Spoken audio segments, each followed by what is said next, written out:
What's up, guys? For today's video, we're going to be talking about the sunray filter that's in the program Luminar by Skylum.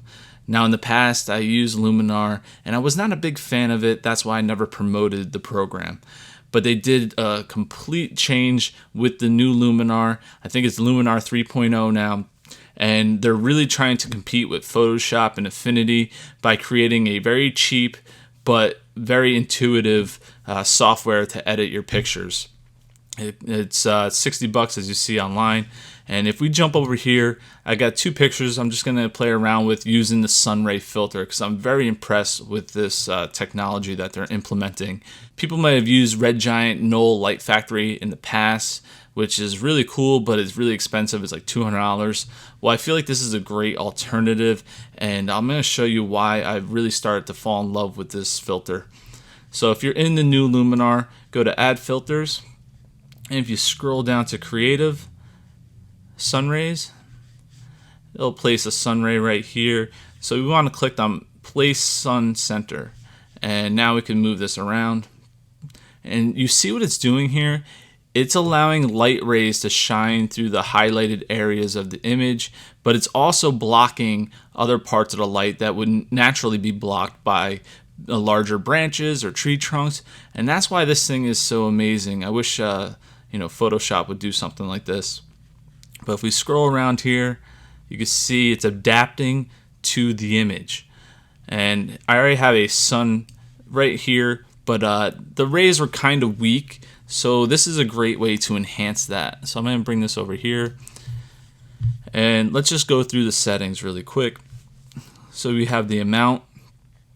Obviously, if I make it 0, you're not going to see anything, but if we bump this up, you could really overdo it. I'm just kind of showing the one extreme to the other. So I'm just going to put it about halfway. This is what look does. So again, I'll leave this around halfway. We can increase the number of rays that you see. We could adjust the length of the rays.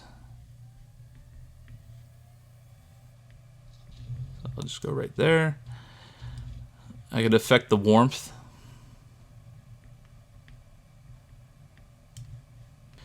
So if we jump down the sun, we can change the radius of the sun and also the glow radius that it might be casting.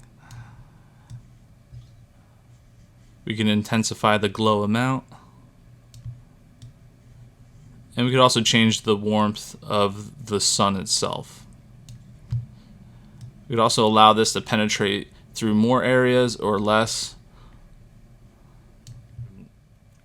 And we could also randomize the light rays a little bit more.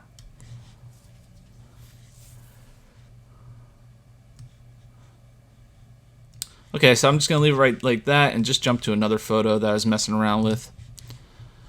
So this is a shot at Portland Head Lighthouse, and I just really love the mood of this photo, but I have this blown out area right here in the highlights, and I figured that'd be a great spot to just throw a little sun ray as well. So if we go to Filter, Sun Rays,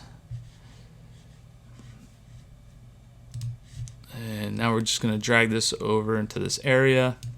And obviously it's way too much at this point, so we're going to play around with these settings.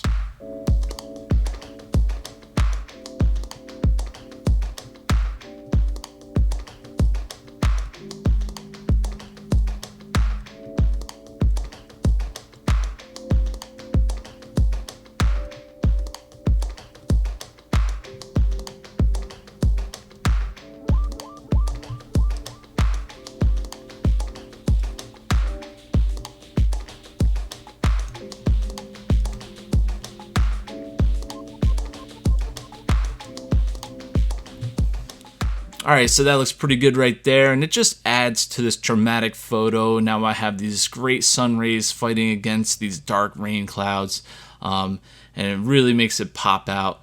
So this program has been really impressing me. There's so many really cool features that I haven't even scratched the surface yet. So over the next few months, I plan on working with this software more and getting better with it and coming up with some great tutorials for you guys that are interested in purchasing it. It's a great alternative for those that don't want to pay a monthly subscription to Photoshop. So I'm going to leave a link in the description below. It really helps me out, guys, if you click on that link and check this program out. So thank you very much for watching, and if I don't put a video out next week, have a happy Thanksgiving, guys. Take care.